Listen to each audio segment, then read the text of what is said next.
চিহ্নে দাঁড়িয়েছিলেন। তারপরে একবার শ্রীকৃষ্ণপুরে গিয়ে সেখানে ভোল চিহ্নে দাঁড়িয়েছিলেন জেলা পরিষদ।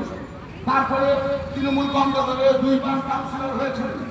আজকে আবার সেই সময় এসে গত বছর ভোল চিহ্নে দাঁড়িয়েছিলেন বিধানসভা, এবছর আবার বিজেপির পদ্মফুল চিহ্নে দাঁড়িয়েছে।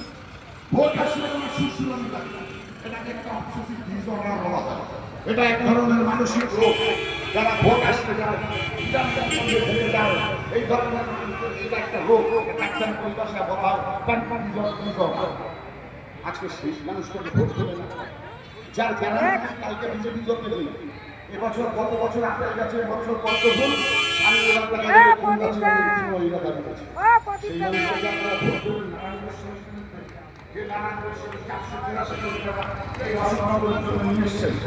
যে নারায়ণ দর্শন অশোকনগরকে আলো করে দিয়েছেন, যে নারায়ণ দর্শন প্রত্যেকটা ব্যারিকেড দিয়েছে।